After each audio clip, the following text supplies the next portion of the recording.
أعوذ بالله من الشيطان الرجيم. بسم الله الرحمن الرحيم. يا بني إسرائيل اذكروا نعمتي التي أنعمت عليكم وأني فضلتكم على العالمين. واتقوا يوما لا تجزي نفس عن نفس شيئا ولا يقبل منها شفاعة ولا يؤخذ منها عدل ولا هم ينصرون. وإذ نجيناكم من آل فرعون يسومونكم سوء العذاب يذبحون أبناءكم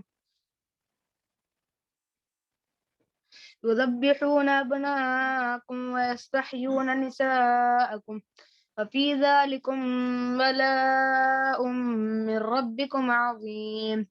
وإذ فرقنا بكم البحر فأنجيناكم وأغرقنا آل فرعون وأنتم تنظرون.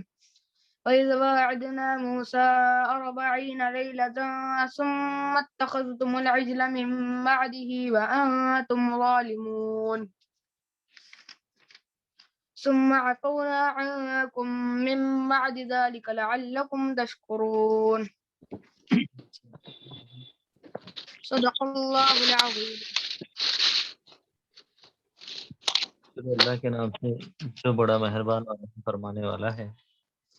یہ سورہ بقرہ کی 47 سے 52 تک آیتیں تھی جو آپ لوگ سماعت فرما رہے تھے۔ اس کا ترجمہ کچھ اس طرح ہے: اے بنی اسرائیل، یاد کرو میری اس نعمت کو جس سے میں نے تمہیں نوازا تھا، اور اس بات کو کہ میں نے تمہیں دنیا کی ساری قوموں پر فضیلت عطا کی تھی، اور ڈرو اس دن سے جب کوئی کسی کے ذرا کام نہ آئے گا، نہ کسی کی طرف سے سفارش قبول ہوگی، نہ کسی کو فدیہ لے کر چھوڑا جائے گا، اور نہ مجرموں کو کہیں سے مدد مل سکے گی۔ یاد کرو وہ وقت جب ہم نے تم کو فرعونیوں کی غلامی سے نجات بخشی، انہوں نے تمہیں سخت عذاب میں مبتلا کر رکھا تھا، تمہارے لڑکوں کو ذبح کر دیتے تھے اور تمہاری لڑکیوں کو زندہ رہنے دیتے تھے، اور اس حالت میں تمہارے رب کی طرف سے تمہاری بڑی آزمائش تھی۔ یاد کرو وہ وقت جب ہم نے سمندر پھاڑ کر تمہارے لیے راستہ بنایا، پھر اس میں سے تمہیں بخیریت گزروا دیا، پھر وہیں تمہاری آنکھوں کے سامنے فرعونیوں کو غرقاب کر دیا۔ یاد کرو جب ہم نے موسیٰ علیہ السلام کو 40 شبانہ روز کی قرارداد پر بلایا تو اس کے پیچھے تم بچھڑے کو اپنا معبود بنا بیٹھے۔ اس وقت تم نے بڑی زیادتی کی تھی، مگر اس پر بھی ہم نے تمہیں معاف کر دیا کہ شاید اب تم شکر گزار بنو۔ صدق اللہ العظیم۔ السلام علیکم، جزاک اللہ خیرا و جزا۔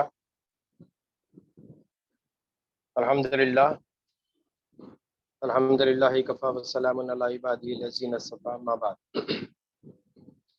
تمام تعریفیں حمد و ثنا کبریائی بڑائی صلی اللہ عز و جل کے لیے جو اپنی ذات میں یکتا و اکیلا ہے۔ درود و سلام محمد رسول اللہ صلی اللہ علیہ وسلم پر، جن کے بعد کوئی اور نہیں۔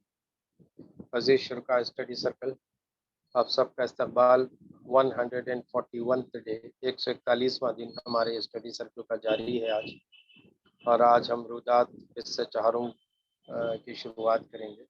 اور جیسا کہ ہم بار بار اس بات کو یادہ کرتے رہے ہیں ریمائنڈرز کی طرح، کہ یہ دراصل ہمارا لٹریچر کا پڑھنا اس وجہ سے ہے کہ تاکہ ہم اپنی ان پرانی باتوں کو اور اسلامی تحریک کی باتوں کو جو اچھی طرح اپنے ذہنوں میں نقش کریں۔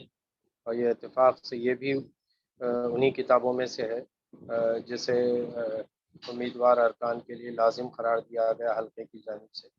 تو اپنی اصلاح آپ کے حوالے سے ہمارا یہ متعلق لٹریچر جاری ہے۔ اللہ تعالیٰ ہم سب کو اس بات پہ آمادہ کر دے کہ جو کچھ باتیں ہم پڑھتے سنتے ہیں اس پر عمل کی توفیق دے، اور اس سے دوسروں تک پہنچانے کا جذبہ، ذوق اور شوق عطا فرمائے، اور ساتھ ہی ساتھ اسے ہم ہم آہنگی کے ساتھ اور دلچسپی اور دل جمعی کے ساتھ کرنے کی ہمیں توفیق عطا فرمائے۔ جزاک اللہ خیرا و جزاک۔ نیار بھائی تیار ہیں آپ؟ جی نیار بھائی شروع کیجئے، شاہد صاحب نہیں ہیں، اگر شاہد صاحب آئیں گے تو وہ لیں گے، ورنہ پھر اظہر۔ چلیے جزاک اللہ، شروع کیجئے۔ بسم اللہ الرحمن الرحیم۔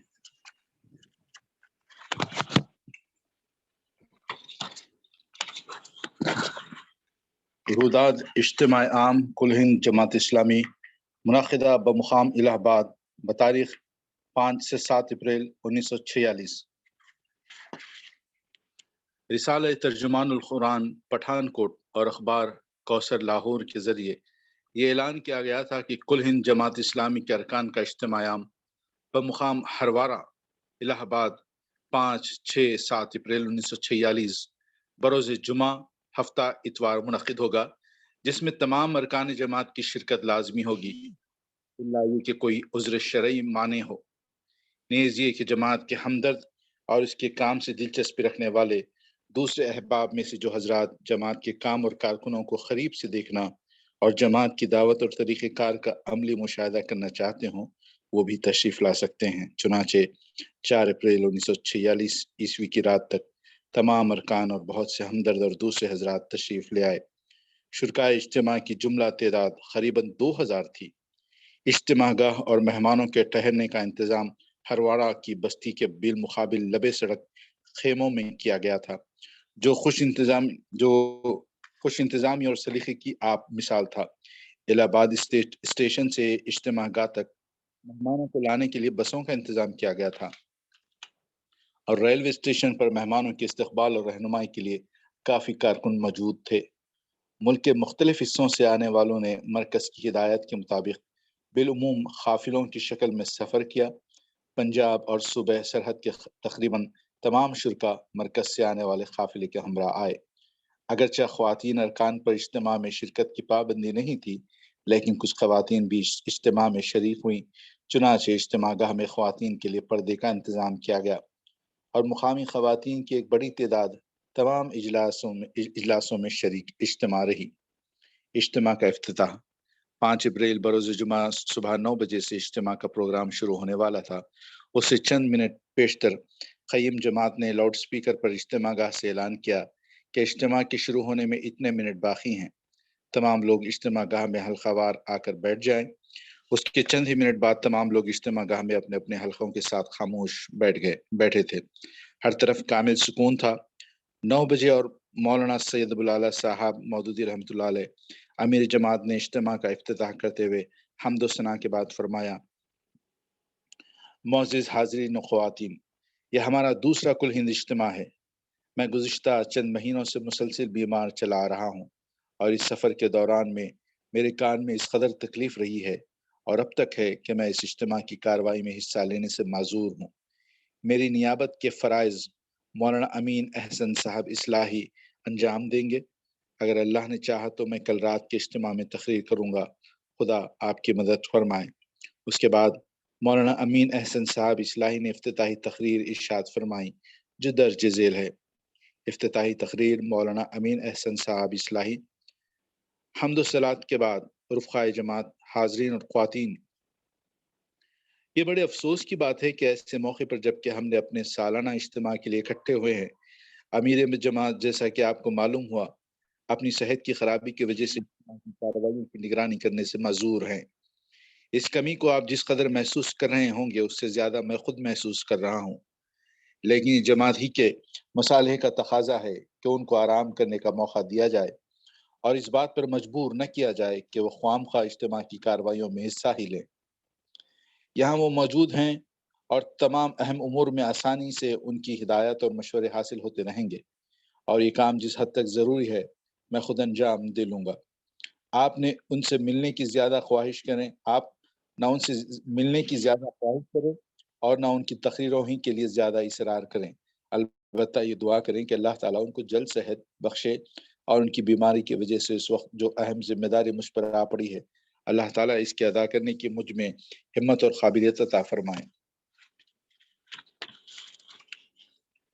ذکر الہی کی تاکید۔ اس اجتماع کا افتتاح کرتے ہوئے سب سے پہلے میں آپ کو ذکر الہی کی نصیحت کرتا ہوں۔ یوں تو اللہ کی یاد انسان کی روحانی زندگی کے لیے ہر آن اسی طرح ضروری اور ناگزیر ہے جس طرح ہماری مادی زندگی کے لیے سانس، لیکن ان مواقع پر خصوصیت کے ساتھ اس کا اہتمام ہونا چاہیے۔ جہاں خدا سے غفلت کے اسباب و محرکات زیادہ جمع ہو جائیں، ایسے مواقع پر نبی صلی اللہ علیہ وسلم لوگوں کو خاص طور پر اللہ کی یاد کے التزام کی تاکید فرمایا کرتے تھے، اور چونکہ میں محسوس کرتا ہوں کہ آپ کے لیے موقع بھی ان مواقع میں سے ہے جہاں بہت سی چیزیں آپ کو خدا سے غافل کر سکتی ہیں، اس وجہ سے میں خصوصیت کے ساتھ آپ کو اللہ تعالیٰ کی یاد کی تاکید کرتا ہوں۔ یہ یاد دہی آپ کے فکر و نظر کو روشن رکھے گی، اور آپ جن باتوں پر غور کرنے کے لیے جمع ہوئے ہیں اسی کی مدد سے ان میں آپ کو صحیح نتائج پر پہنچنے کی توفیق حاصل ہوگی۔ یہی چیز آپ کو اس وقت ہجوم، غیبت اور دوسروں کی توہین و تحقیر سے بچائے گی جب آپ اپنے خیموں اور شامیانوں میں اکٹھے ہوں گے، اور یہی چیز آپ کے دلوں اور زبانوں کی ان اوقات میں حفاظت کرے گی جبکہ آپ کی رائوں میں اختلاف اور خیالات میں تصادم کی کوئی وجہ پیدا ہوگی، اور اسی چیز کی مدد سے آپ اپنی اس مسافرانہ زندگی کے بے شمار مشکل مرحلوں میں اپنے اخلاق اور ایمان کو فتنوں سے بچا سکیں گے۔ اگر آپ نے اس کا اہتمام نہ رکھا تو ہر قدم پر آپ سے لغزش کا اندیشہ ہے۔ آپ کو یاد رکھنا چاہیے کہ آپ اللہ کے کلمے کو بلند کرنے کا عزم لے کر اٹھے ہیں۔ اس طرح کی جماعت کا فرض ہے کہ وہ ہر وقت اپنے قول و فعل کی کڑی نگرانی رکھے کہ اس سے کوئی بات ایسی نہ صادر ہو جائے جو خدا کی مرضی کے خلاف ہو، اور ایسا صرف وہی لوگ کر سکتے ہیں جن کے دل ہر آن خدا کی یاد سے معمور ہوں۔ ذکر الہی کا صحیح مفہوم۔ ذکر الہی کے مفہوم سے کہیں آپ کو غلط فہمی نہ ہو۔ میرے نزدیک ذکر الہی کا مفہوم اس کے مروجہ مفہوم سے بہت وسیع ہے۔ میں صرف زبان سے سبحان اللہ کے ورد کو ذکر نہیں سمجھتا۔ ایسا ذکر اکثر صرف ایک مشغلہ زبان بن کر رہ جاتا ہے اور انسان کی زندگی کی حفاظت نہیں کرتا۔ میرے خیال میں ذکر کے ساتھ فکر ضروری ہے۔ جو ذکر فکر سے خالی ہو وہ مؤثر نہیں ہوتا۔ آپ اگر ذکر کی برکتوں سے پورے طور پر بہرہ اندوز ہونا چاہتے ہیں تو دل سے اللہ کا، اس کی اعلیٰ صفات کا، اس کے عجائب تصرفات کا، اس کی قدرتوں اور حکمتوں کا، اور اس کی اس عہد کا جو آپ نے اس سے باندھا ہے، اور اس کے ان وعدوں اور وعیدوں کا جو پابندی عہد یا نقض عہد کی صورت میں اس کی طرف سے آپ کے لیے مقرر ہیں، دھیان رکھیے، اور جو کچھ کیجیے اللہ کے کلمے کی سر بلندی کے لیے کیجیے۔ آپ کی زبان سے جو کچھ نکلے وہ اللہ کی مرضی کے مطابق ہو، اور آپ کا جو قدم بھی اٹھے وہ خدا کی راہ میں ہو، شیطان کی راہ میں نہ ہو۔ یہی ذکر ہے جس کا اللہ تعالیٰ نے مطالبہ کیا ہے، نہ یہ کہ آپ اس کے نام کو تو صبح شام جپتے رہیں اور اس کے کاموں سے غافل ہو جائیں۔ خدا کے ہاں اس ذکر کی کوئی قیمت نہیں ہے۔ اگر آپ واقعی اللہ کو یاد کرنا چاہتے ہیں تو اس عہد کو یاد رکھیے جو آپ کے اور اس کے درمیان اس کے رسولوں کے ذریعے سے ہوا ہے۔ یہ عہد اللہ کی پوری شریعت پر حاوی ہے، اور زندگی کے ہر مرحلے میں اسی کا اہتمام و التزام اور اسی کی اقامت کی جد و جہد وہ حقیقی ذکر ہے جس کا حکم قرآن مجید میں دیا گیا ہے۔ فَاذْكُرُونِي أَذْكُرْكُمْ وَاشْكُرُوا لِي وَلَا تَكْفُرُونَ، سورہ البقرہ 52ویں آیت۔ بس میرے عہد کو یاد رکھو جو تم نے مجھ سے کیا ہے، میں اس عہد کو یاد رکھوں گا جو میں نے تم سے کیا ہے، اور میں نے شریعت کی جو نعمت تم پر نازل کی ہے اس پر میرے شکر گزار رہنا اور میری ناشکری نہ کرنا۔ یہی ذکر ہے جس کی میں اس وقت آپ کو تاکید کر رہا ہوں، اور اگر آپ نے اس سے غفلت برتی تو یہ سب کچھ کرنے کے باوجود میں یہاں دیکھ رہا ہوں، میں یہ سمجھوں گا کہ آپ نے اپنا وقت بھی ضائع کیا اور مال بھی برباد کیا، اور یہ دنیا اور آخرت دونوں کا خسران ہوگا۔ نظم کی پابندی کا اہتمام۔ دوسری چیز جس کی اس موقع پر تاکید ضروری سمجھتا ہوں وہ یہ ہے کہ نظم کی پوری پابندی کا خیال رکھیے۔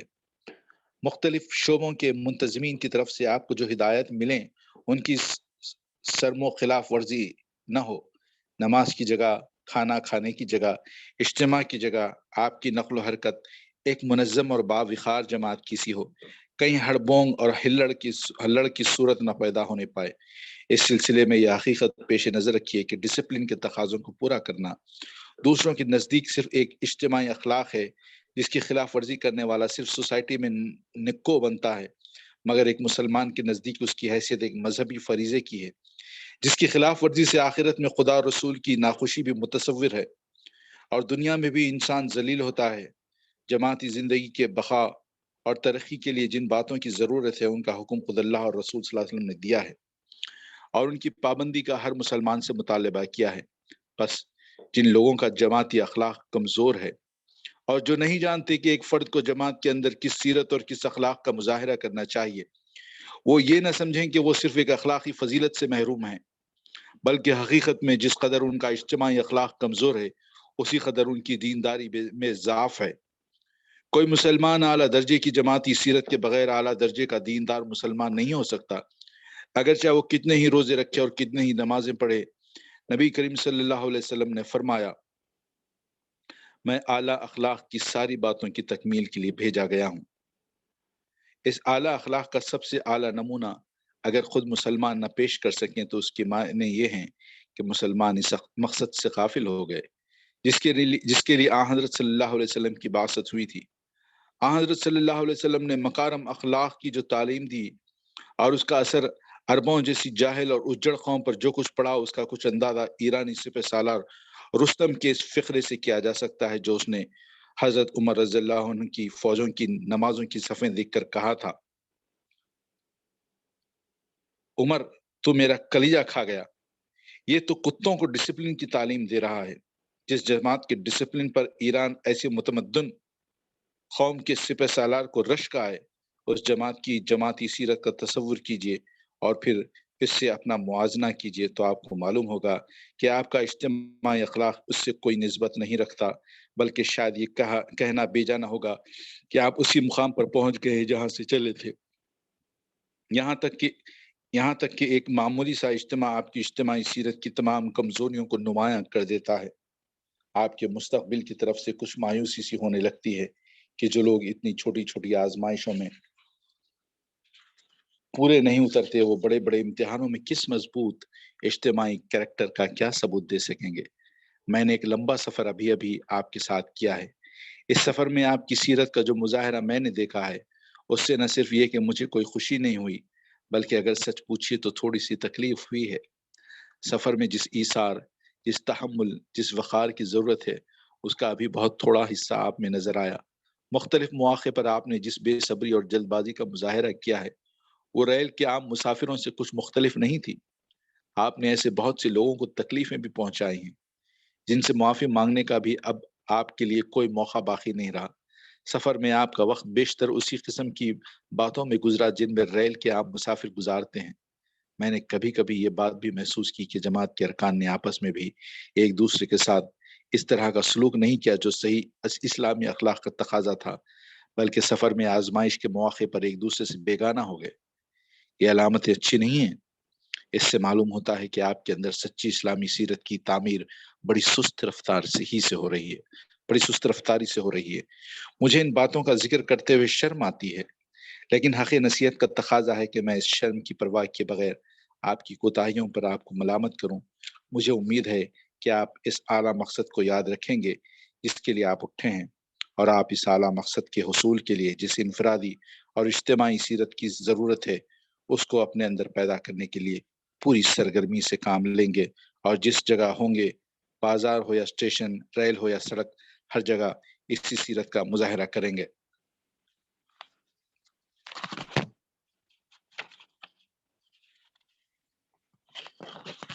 مولانا امین احسن صاحب اصلاحی صاحب کی تقریر کے آغاز میں انہوں نے کچھ باتیں رکھی۔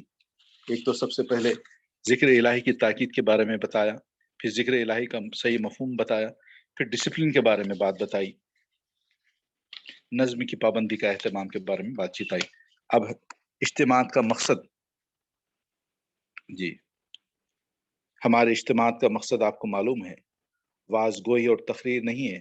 ہم نے اس کام کے لیے آپ کا وقت اور روپیہ نہیں خرچ کرایا، بلکہ ہمارے پیش نظر چند اہم مقاصد ہیں جن کے ذریعے یہ اجتماعات منعقد کیے جاتے ہیں، اور نہایت ضروری ہے کہ اس موقع پر آپ ان کو سامنے رکھیں۔ ایسا نہ ہو کہ یہ ہنگامہ آپ کو ان سے غافل کر دے اور یہ تمام لا حاصل ہی رہ جائے۔ ان اجتماعات کا پہلا مقصد یہ ہے کہ جن لوگوں کو ایک خاص نسبلین کے عشق نے باہم و گر جوڑ دیا ہے وہ آپس میں ایک دوسرے سے متعارف ہو جائیں، کہ ایک دوسرے کے حالات اور مشکلات معلوم کر سکیں اور اصل مقصد کی راہ میں ایک دوسرے کے تجربات سے فائدہ اٹھا سکیں۔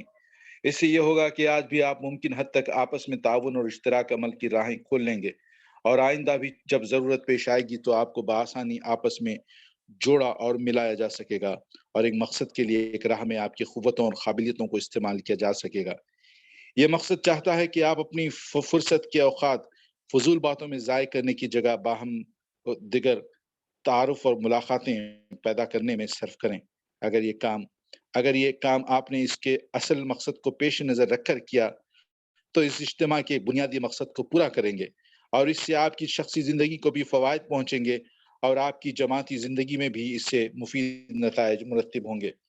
دوسرا مقصد یہ ہے کہ ہم تبلیغ و دعوت کے کام کو صرف لٹریچر کی اشاعت تک محدود نہیں رکھنا چاہتے، بلکہ یہ چاہتے ہیں کہ ہمارے لٹریچر سے لوگوں میں جو فکر صالح پیدا ہو رہا ہے برسر موقع پہنچ کر اس کی آب بیاری کا سامان بھی کریں۔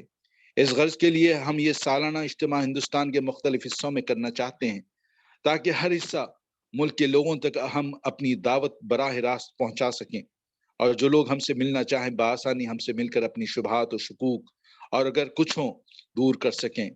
اس مقصد کو پوری طرح حاصل کرنے کے لیے ضروری ہے کہ ہمارے ارکان میں سے جو حضرات جماعت کے مقاصد کو دوسروں کے سامنے پیش کرنے کی کوئی قابلیت رکھتے ہیں یا معترضین کے شبہات و اعتراضات کو دور کر سکتے ہیں، وہ اجتماع عام سے فرصت پانے کے بعد اپنا بیشتر وقت ان لوگوں کے ساتھ صرف کریں جو اس موقع پر ہندوستان کے مختلف حصوں سے یہاں آئے ہوئے ہیں اور جماعت کے مقصد کو سمجھنا چاہتے ہیں یا اس کے متعلق کچھ شبہات دور کرنا چاہتے ہیں۔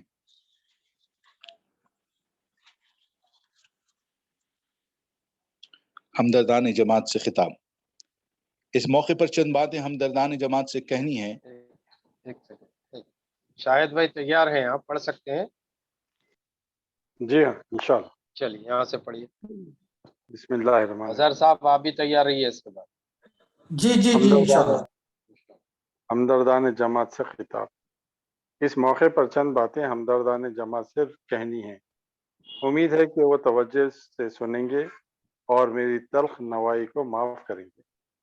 ہم نے جماعت کے نظام کے ساتھ ہمدردوں کا ایک شعبہ محض بعض وقتی اور عارضی مسئلے کے لیے رکھا ہے، لیکن میں دیکھ رہا ہوں کہ بہت سے ایسے لوگوں کے لیے بھی یہ شعبہ امن کا کام دے رہا ہے جن کی اصلی جگہ جماعت کے نظام کے اندر تھی، نہ کہ ہمدردوں کے صف میں۔ یہ حضرات بلا کسی سبب و معقول محض اپنی بعض نفسی کمزوریوں کی وجہ سے اس آڑ میں چھپ بیٹھے ہیں اور سمجھ رہے ہیں کہ یہ ہمدردی ان کے اس حق سے سبکدوشی کر دے گی جو ان پر اللہ تعالیٰ کی طرف سے عائد ہو رہا ہے۔ یہ ایک سخت غلط فہمی ہے جس کا دور ہونا نہایت ضروری ہے۔ اللہ تعالیٰ کے حقوق و فرائض صرف اس طرح ادا نہیں ہو سکتے کہ آپ اس جماعت کے ساتھ فی الجملہ ہمدردی رکھتے ہیں جو ان فرائض کو پورا کرنے کے لیے اٹھی ہے، بلکہ آج ان کی ادا کرنے کی صورت یہ ہے کہ آپ اپنا تمام سرمایہ زندگی اس جماعت کو برپا کرنے میں لگا دیں جو اس مقصد کے لیے اٹھے۔ اگر آپ کے سامنے کوئی عاجز کر دینے والی رکاوٹ نہیں ہے تو آپ کا فرض ہے کہ آپ میں سے ہر شخص اس جماعت کی صف اول میں پہنچنے کے لیے ایک دوسرے پر شفقت کرے تاکہ وقت کی بے روح فضا میں ایک حرکت پیدا ہو، اور جو راہ بند ہے اس کے کھولنے کے لیے دلوں میں ولولہ ابھرے۔ مجرد دعا گوئی اور اظہار ہمدردی کو ادائے فرض کی ایک قسم سمجھ لینا اور اس پر خانے ہو جانا سخت۔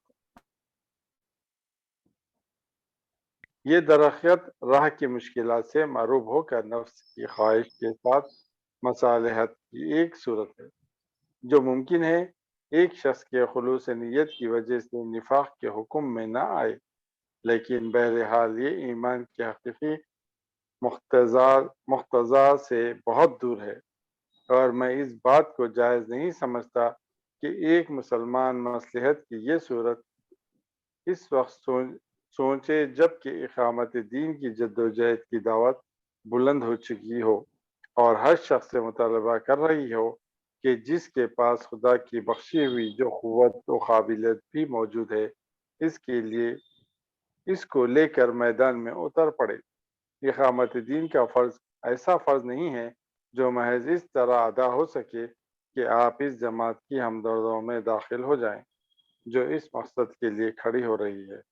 اس کے لیے آپ کو ہر ذمہ داری لینے کے لیے خود آگے بڑھنا چاہیے اور جذب شوق کے ساتھ بڑھنا چاہیے، اس طرح کہ آپ کا بڑھنا ساتھیوں میں ہمت اور دوسروں میں ولولہ پیدا کرے، نہ اس طرح کہ آپ کے رویے کو دیکھ کر دوسروں پر بھی مصلحت مبنی اور احتیاط کی کمزوری مسلط ہو جائے۔ یہی وجہ ہے کہ ہم بعض اوقات اس مسئلے پر غور کرنے لگ جاتے ہیں کہ ہمدردوں کا ایک مستقل شعبہ قائم رکھنا کچھ مفید ہے یا نہیں۔ خیر، اس سوال کا کوئی قطعی فیصلہ تو ابھی ہم نہیں کر سکے ہیں، لیکن اتنی بات تو بالکل صاف معلوم ہوتی ہے کہ بلا کسی بہت ہی معقول عذر کے کسی نیک نیت اور مخلص آدمی کے لیے یہ بات جائز نہیں ہے کہ وہ حق کے علمبرداروں کے صف میں کھڑے ہونے کی جگہ اس کی ہمدردوں کی گوش عافیت میں پناہ ڈھونڈنے کی کوشش کرے۔ یہ بات ہر شخص کو یاد رکھنی چاہیے کہ دین کی خدمت گزاروں کی اصلی قسم ایک ہی ہے، اور یہ وہ لوگ ہیں جو بغیر کسی تحفظ اور استناد کے اس کی میت اور خدمت کا عہد باندھتے ہیں۔ اس میں زیادہ سے زیادہ اگر کسی بات کی گنجائش ہے تو یہ ہے کہ اقامت دین کی جدوجہد کی ابتدائی مراحل میں بعض خاص حالات کے لیے لوگوں کے لیے کچھ رخصتیں رکھی جائیں، لیکن یہ رخصتیں عارضی ہیں۔ ایک وقت آتا ہے جب یہ اڑ جاتی ہیں اور حضرت مسیح کے الفاظ میں صاف صاف اعلان کر دیا جاتا ہے کہ جو ہمارے ساتھ نہیں ہیں وہ ہمارے دشمن ہیں۔ جب اصلی قسم انہی لوگوں کی ٹھہری تو بہتر یہی ہے کہ انہی لوگوں کی راہ اختیار کی جائے، نہ کہ اس شاخ پر اپنا آشیانہ بنایا جائے جو بہرحال ایک دن کاٹ ڈالی جائے گی۔ ہم آپ کے سامنے اللہ کا دین پیش کر رہے ہیں اور یہ ثابت کر رہے ہیں کہ یہ آپ کی زندگی کا ایک جز نہیں ہے بلکہ یہی کل ہے۔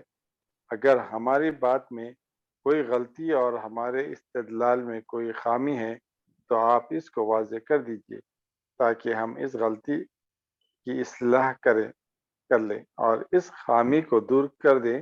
لیکن اگر آپ تسلیم کرتے ہیں کہ حق وہی ہے جو ہم پیش کر رہے ہیں تو اس کے معنی یہ ہیں کہ ہم نے آپ پر اللہ کی حجت تمام کر دی اور آپ کے لیے حق سے اعراض یا انحراف کی کوئی وجہ باقی نہیں رہ گئی۔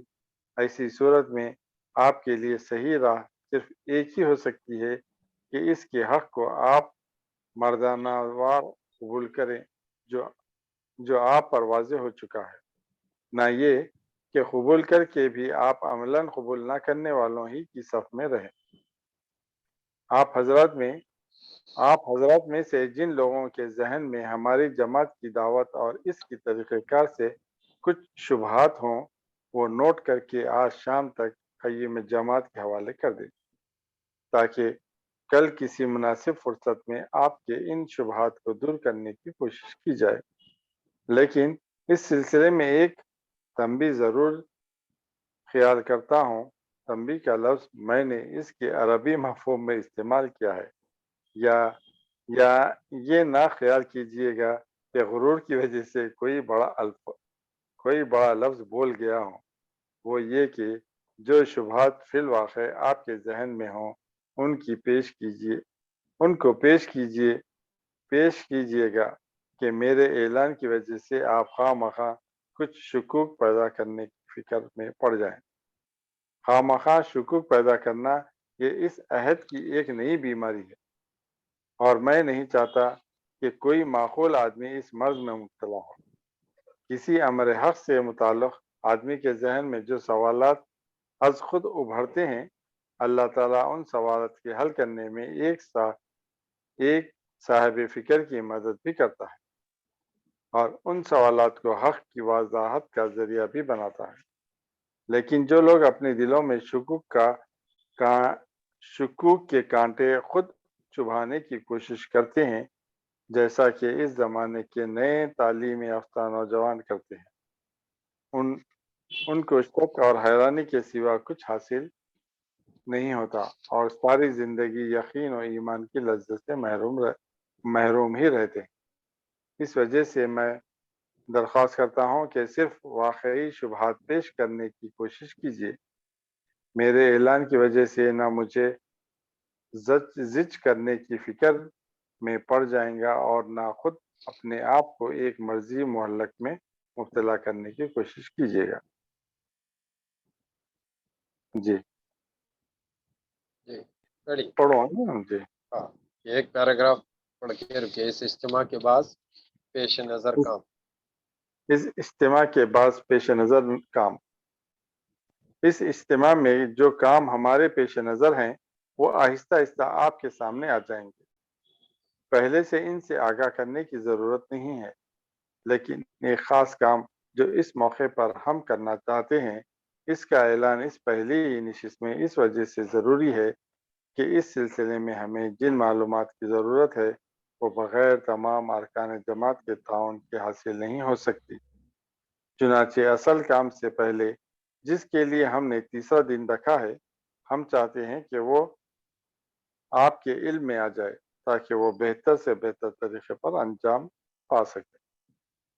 پہلے چند سالوں کی مدت میں اللہ تعالیٰ نے ہماری دعوت کے لیے جن لوگوں کے دلوں کو کھولا ہے، اگرچہ ان کی تعداد کچھ ایسی زیادہ نہیں ہے کہ بلحاظ کمیت ہم ان کی اہمیت دیں، لیکن جہاں تک ہمیں اندازہ ہے ان کی اندازہ مختلف قوتیں اور قابلیتیں رکھنے والے اشخاص موجود ہیں، جن کی وجہ سے جماعت اپنی کیفیت کے لحاظ سے خاصی اہمیت رکھتی ہے۔ اب ہمارے آگے کی اسکیموں کا تقاضا ہے کہ ان قابلیتوں کی تنظیم کی جائے اور مختلف استعداد اور قابلیت رکھنے والے اشخاص کو الگ الگ گروہوں میں تقسیم کر کے اس بات کی کوشش کی جائے کہ ان کو اجتماعی طور پر اپنی اہلیتوں کو فروغ دینے کا موقع ملے۔ اس طرح کی کوشش کا ایک فائدہ تو یہ ہوگا کہ جماعت کی جو قابلیت آج 10 من ہے، اجتماعی جدوجہد سے وہ بہت جلد بڑھ کر 20 من ہو سکتی ہے۔ اور دوسری طرف یہ ہوگا کہ جب ہم ان قابلیتوں کو جماعت کے پیش نظر مقاصد میں استعمال کرنا چاہیں گے تو نہایت آسانی کے ساتھ استعمال کر سکیں گے۔ نہ اس کو صحیح وزن کرنے میں کوئی دقت ہوگی، نہ اس کی تنظیم میں کوئی مشکل پیش آئے گی، اور نہ ہی یہ بات کچھ ایسی ناممکن ہوگی کہ پوری جماعت کی جدوجہد میں مشترک جدوجہد کی نشان پیدا ہو جائے۔ اس تنظیم کی صورت یہ ہوگی کہ جماعت کے اندر جو لوگ مثلاً طبقہ علماء سے ہیں ان کا ایک الگ گروپ بنا دیا جائے۔ اس طرح جو لوگ ارباب قلم ہیں ان کو علیحدہ چھانٹ لیا جائے، جو لوگ درس و تعلیم کی قابلیت رکھتے ہیں ان کا علیحدہ گروپ ہو۔ اسی طرح ارباب صنعت و حرفت، اہل زراعت و تجارت، غرض کے ہر قابلیت کے لوگوں کو الگ الگ کر کے ان کی علیحدہ جماعتیں بنا دی جائیں، اور وہ اپنے اندر سے کسی شخص کو منتخب کر لے جو وقتاً فوقتاً ان کو جمع کر کے ان کے لیے اس قسم کے موقع باہم پہنچاتا رہے کہ وہ اپنے کام پر جماعت کے نقطہ نظر سے غور کر سکے۔ اس سلسلے میں اگر مرکز خود کسی جماعت سے مشورہ لینا یا اس کو مشورہ اور ہدایت دینے کی ضرورت محسوس کرے گا تو اس کو مشورہ لینے اور ہدایت دینے کے لیے بلائے گا۔ اس کام کے لیے جو ضروری معلومات مطلوب ہیں، اگرچہ اس کا بڑا حصہ ہمارے پاس موجود ہے، تاہم ہماری فہرست اتنی مکمل نہیں ہے کہ ہم تنہا اس کی مدد سے اس کام کو کر سکیں۔ اس وجہ سے ہم چاہتے ہیں کہ پرسوں کا دن اس کام کے لیے خاص کر لیں اور لوگوں کو الگ الگ گروپوں کی شکل میں بلائیں۔ چنانچہ یہ اعلان کیا جاتا ہے کہ جس گروپ کو بلایا جائے اس سے تعلق رکھنے والے تمام لوگ آ جائیں۔ نام بنام بلائے جانے کا انتظار نہ کریں، ہم صرف علماء کے گروپ کے لوگوں کے نام کا اعلان کر دیں گے۔ جزاک اللہ۔ چلیے اظہر بھائی آ جائیں۔ بسم اللہ، آواز آ رہی نا میری؟ بالکل بسم اللہ۔ چند باتیں عام حاضرین تھے۔ اس اجتماع میں بہت سے ایسے لوگ بھی ہوں گے جو ہمارے ارکان میں شامل ہوں گے، نہ ہمارے ہمدردوں میں۔ اس اجتماع میں بہت سے ایسے لوگ بھی ہوں گے جو نہ ہمارے ارکان میں شامل ہوں گے، نہ ہمارے ہمدردوں میں، بلکہ عام پبلک سے تعلق رکھتے ہوں گے، اور اس جلسے میں اس وجہ سے شریک ہو گئے ہوں گے کہ یہ ان کے شہر کے پڑوس میں منعقد ہوا ہے۔ اس طرح کے حضرات کے سامنے چند باتیں عرض کر دینی ضروری ہے، ورنہ ڈر ہے کہ ان کو کوئی غلط فہمی اور مایوسی ہو۔ میں شروع میں عرض کر چکا ہوں کہ ہمارے اجتماع وعظ و تقریر کے لیے نہیں ہوتے، بلکہ زیادہ تر اجتماع کے کاموں کا جائزہ کے لیے ہوتے ہیں۔ ہم اس موقع پر تفصیل کے ساتھ کرتے ہیں کہ بندہ کے لیے ان کو کن ہدایت پر عمل کرنا ہے۔ یہ سارے کام ایک جماعت کے کارکنوں کے لیے ضروری بھی ہیں اور بسا اوقات ان کے لیے یہ دلچسپ بات صاف نہیں آ رہی اظہر صاحب؟ لیکن ایک غیر شخص کے ساتھ اچھا میں میوٹ کر کے اب آ رہی، اور بسا اوقات ان کے لیے دلچسپ بھی ہوتے ہیں۔ ابھی آ رہی ہے شاید بھائی؟ آ رہی الحمدللہ۔ ذرا آپ مائک لیکن ایک قریب کر غیر لیجیے شخص بس۔ کے لیے یہ ساری کاروائی لیکن ایک غیر شخص کے لیے یہ ساری کاروائی بے مزہ اور خشک اور غیر ضروری ہوتی ہے۔ مجھے اندیشہ ہے کہ شاید اس طرح کا تجربہ ہمارے اس اجتماع کے عام حاضرین کو بھی ہو۔ اس وجہ سے میں اجتماع کی پہلی ہی نشست میں یہ اعلان کیے دیتا ہوں کہ جو حضرات اس کو ایک عام اصطلاحی جلسہ سمجھ کر آگے ہوں اور متوقع ہوں کہ یہاں بھی وعظوں اور تقریروں کا دور ہوگا، بالکل مایوس ہو جائیں۔ نہ وعظ، نہ تقریریں، نہ جھنڈے اور نہ لیڈری کی نمائش، ہماری ساری کاروائی بالکل روکی پھیکی ہوگی۔ جو حضرات اس پر راضی ہوں وہ شوق سے اس میں شریک ہوں، ہماری طرف سے یہ بات بالکل کھلی اس میں شریک ہوں۔ اگر وہ اس میں کوئی دلچسپی اور فائدہ اپنے لیے نہ محسوس کریں تو اس بات کی شکایت کا ہم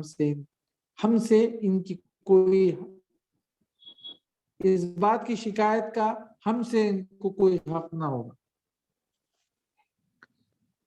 عام حضرات کی دلچسپی اور فائدے کی چیز ہمارا صرف و جلسہ عام ہے جو ہفتے کی شب میں منعقد ہوگا۔ اس میں ہم اپنی دعوت عام لوگوں کے سامنے پیش کریں گے۔ یہ دعوت مسلمان، ہندو، سکھ، پارسی، انگریز، جرمن سب کے لیے یکساں ہوگا۔ اس جلسے عام میں انشاءاللہ امیر جماعت بھی تقریر کریں گے، اور اگر خدا نخواستہ وہ زبانی تقریر نہ کر سکے تو ان کی لکھی ہوئی تقریر آپ کو پڑھ کر سنائی جائے گی۔ اس جلسے میں بھی اپنے خیالات پیش کروں گا۔ ہماری تقریریں بھی نہایت سیدھی سادی اور روکھی پھیکی ہوگی، اور وہ لوگ مشکل ہی سے ان میں کوئی بات اپنے مذاق کی پا سکیں گے جن کو اصطلاحی تقریر کا چسکا ہے۔ اس طرح کے اشخاص کے لیے اس جلسے کی شرکت کچھ مفید نہ ہو۔ البتہ جو لوگ صرف اس بات کا شوق رکھتے ہیں کہ ہماری دعوت کو سمجھیں، خواہ وہ کتنی ہی بے رنگ انداز میں پیش کی جائے، تو میں ان کو دعوت دیتا ہوں کہ وہ اس جلسے عام میں ضرور شریک انشاءاللہ ان کا یہ مقصد پورا ہوگا۔ اس وقت میرے لیے کسی تقریر کا موقع نہیں ہے، تاہم چند باتیں بطور معذر پیش کیے دیتا ہوں۔ اس سے کم از کم آپ کو یہ اندازہ تو ہو ہی جائے گا کہ ہم کس طرح کی باتیں کرتے ہیں اور کریں گے، اور ان کے سننے کے لیے آپ کا زحمت اٹھانا کچھ نفع بخش ہے یا نہیں؟ حضرات، ہم جس دعوت کو لے کر اٹھے ہیں اس کا بنیادی اصول یہ ہے کہ اس پوری کائنات کا خالق اور رب، مالک اور بادشاہ اللہ رب العالمین ہے۔ اسی کو یہ حق پہنچتا ہے کہ اس کائنات پر حکومت کرے، اور جس طرح آسمانوں میں اس کا حکم چلتا ہے اسی طرح زمین پر بھی تنہا اس کا قانون چلے۔ ہم اس بات پر یقین رکھتے ہیں کہ اس نے اپنے رسولوں کے ذریعے سے اپنی پسند اور ناپسند ہم کو، ان کی پسند اور ناپسند کا ہم کو باخبر کر دیا ہے، اور اس کی مرضی یہ ہے کہ اس نے اپنے رسولوں کے ذریعے سے ہمارے لیے جو ضابطۂ زندگی بھیجا ہے ہم زندگی کے تمام گوشوں میں اسی کی پیروی کریں اور اپنی زندگی میں کسی قسم کی تفریق و تقسیم نہ کریں، یعنی نہ کریں کہ زندگی کے کسی حصے میں تو خدا کی اور اس کے رسول کی پیروی کریں اور کسی حصے میں اپنے نفس کی یا دوسروں کی اطاعت۔ اس قسم کی تفریق و تقسیم ہے، اور اللہ تعالیٰ کے یہاں کوئی اطاعت شرک کے ساتھ مقبول نہیں۔ اس دعوت کو ہم خالص عقلی بنیادوں پر پیش کرتے ہیں۔ ہمیں اطمینان ہے کہ انسانی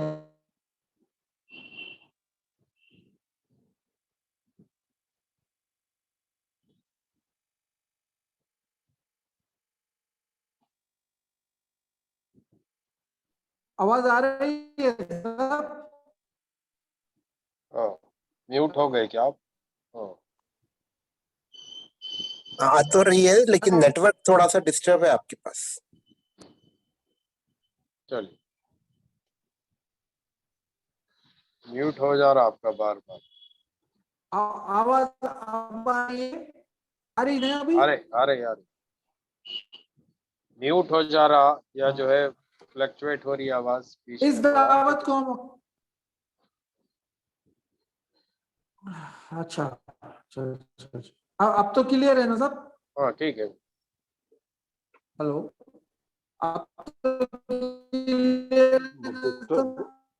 ڈسٹرب ہے۔ اس دعوت کو ہم خالص عقلی بنیادوں پر پیش کرتے ہیں، ہمیں اطمینان ہے کہ کرنے والی بات کوئی اور باقی نہیں کے ہے۔ سب لوگ میوٹ کر ہماری لیں۔ یہ دعوت تمام بنی آدم کے لیے اور عام ہے۔ جی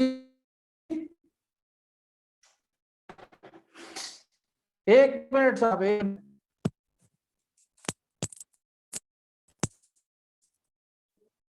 اب آ رہی ہے؟ ہلو، آ رہی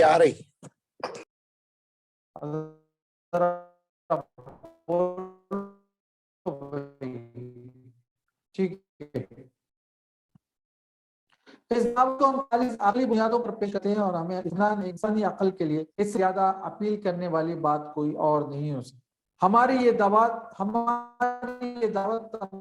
بنی آدم کے لیے یکساں اور عام ہے، یہاں تک کہ ہم ان مسلمانوں کے سامنے بھی دعوت پیش کرتے ہیں جو تسلیم کرنے سے ویسے ہی منحرف ہیں جیسی دنیا کی دوسری غیر مسلم۔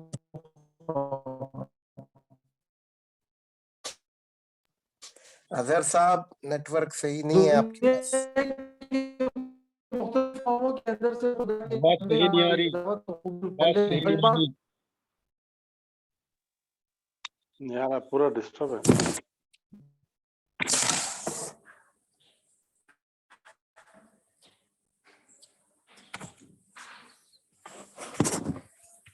میں پڑھ لوں کیا؟ ویسے بھی وقت ہو گیا۔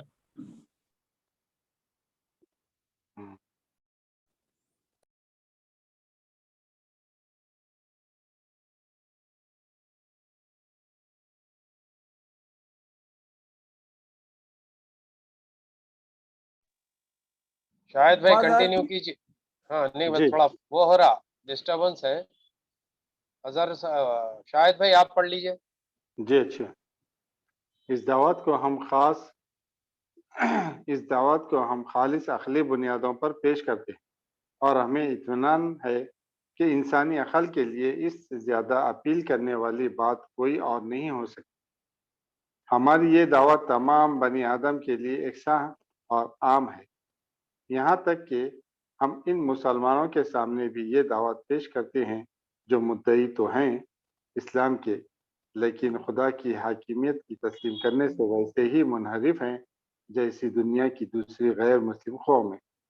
دنیا کی مختلف قوموں کے اندر سے خدا کے جو بندے ہماری اس دعوت کو قبول کر لیتے ہیں اور اس بات پر آمادہ ہو جاتے ہیں کہ خدا کی اطاعت کے حدود کے اندر زندگی بسر کریں گے، ان لوگوں کی ہم نے ایک جماعت بنائی ہے تاکہ اس نظم العین کی طرف متحد اور اقدام کیا جا سکے جو ہمارے پیش نظر ہے۔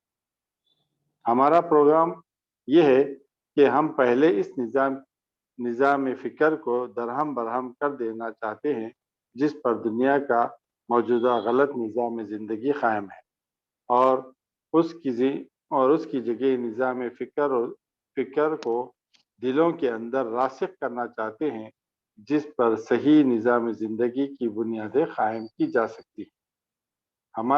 ہمارا یقین ہے کہ ایک صحیح نظام زندگی کے لیے جو بہترین بنیادیں اسلام فراہم کرتا ہے وہ کوئی اور مذہب فراہم نہیں کرتا۔ اس وجہ سے ہم اسلام کو ساری دنیا کے سامنے پیش کرتے اور تمام انسانوں سے یہ درخواست کرتے ہیں کہ مسلمانوں کے ساتھ جو تعصب ہے اس کو وہ اسلام کے خلاف نہ استعمال کریں، بلکہ اسلام کی تعلیمات پر مجرد ان کی صفات میرٹ کی روشنی میں غور کریں۔ اگر انہوں نے اس طرح اسلام پر غور کیا تو آج جو مسائل دنیا کو پریشان کیے ہوئے ہیں اور جن کا کوئی حل نہیں مل رہا ہے وہ سارے مسائل بہتر سے بہتر طریقے پر حل ہو جائیں گے۔ اس کام کو لوگ بہت مشکل بلکہ ناممکن قرار دیتے ہیں، لیکن ہم بہت پر امید ہیں، ہمیں یقین ہے کہ اگر یہ کام صحیح طور پر کیا گیا تو جو امکانات آج اس کی کامیابی کے ہیں اور کسی کام کے لیے نہیں ہیں، اس میں شبہ نہیں کہ آج پورے کرۂ زمین پر بشت بھر جگہ بھی ایسی نہیں آج پورے کرۂ زمین پر بالش ہے وہ کرۂ زمین پر بالش سے بھی آگے اس میں بالش بھر جگہ بھی ایسی نہیں ہے جہاں بالفعل وہ نظام حق برپا ہو جس کی ہم تمنا رکھتے ہیں، لیکن ہمیں زمین کا حال دیکھ کر مایوس نہ ہونا چاہیے۔ اس حقیقت سے کوئی شخص انکار نہیں کر سکتا کہ دلوں کے اندر اس نظام زندگی کے قبول کرنے کی جو رغبت موجود ہے وہ کسی اور نظام زندگی کے لیے نہ ہو سکتی ہے، بشرطے کہ اس کے صحیح طور پر پیش کرنے والے لوگ پیدا ہو جائیں۔ اس وجہ سے ہم زمین کے بجائے دلوں کو موڑ رہے ہیں اور یہ یقین رکھتے ہیں کہ جس دل میں ہماری دعوت جاگزی ہو جائے گی اس کا پر تو جہاں تک پڑے گا یہاں سے اور یہ یقین رکھتے ہیں کہ جس دل میں ہماری دعوت جاگزی ہو جائے گی اس کا پر تو جہاں تک پڑے گا وہاں تک کی زمین بھی نورانی ہو کے رہی۔ اس وقت دنیا کی عام ذہنی حالت میں جو ہلچل برپا ہے وہ بھی اس کام کے لیے نہایت ہی سازگار۔ جہاں تک تخلیق کا تعلق ہے دنیا اس کی بندشوں سے بہت بڑی حد تک آزاد ہو چکی ہے۔ اب لوگ کھلی آنکھوں اور کھلے کانوں سے دیکھنے اور سننے لگے ہیں۔ زندگی کے متعلق تمام مقبول عام نظریں امتحان کی کسوٹی پر ناکام ثابت ہو چکے ہیں اور لوگ پرانے جامے اتار کر کسی نئے جامے کے لیے منتظر ہیں جو ان کی قامت پر راست آ جائے۔ مختلف جماعتیں دنیا کی اس طلب کو پورا کرنے کے لیے آگے بڑھ رہی ہیں۔ صرف ایک اسلام ہے کہ جس کو پیش کرنے کی ہمت کرنے والے لوگ موجود نہیں ہیں۔ حالانکہ دنیا کو آج جو بے قراری لاحق ہے وہ اسلام کے سوا کسی اور چیز سے دور نہیں۔ جو حالانکہ دنیا کو آج جو بے قراری لاحق ہے وہ اسلام کے سوا کسی اور چیز سے دور نہیں ہو سکتی۔ اسی خلا کو ہم بھرنے چاہتے ہیں۔ دعا کیجیے کہ اللہ تعالی ہمیں اس کام میں کا اہل بنائے۔ اب میں اپنی تقریر ختم کرتا ہوں۔ اس کے بعد قیوم جماعت آپ کو جماعت کی سالانہ رپورٹ سنائی۔ چنانچہ اس تقریر کے بعد قیوم جماعت نے سالانہ رپورٹ سنائی جو درج ذیل۔ جزاک اللہ خیرن۔ یہ روداد حصہ چہاروں 1945 اور 1946 ایک سال کی یہ روداد ہے جس میں اجتماع عام کل ہند جماعت اسلامی منعقدہ بمقام الہ آباد بتاریخ 5 اور 7 اپریل 5 سے 7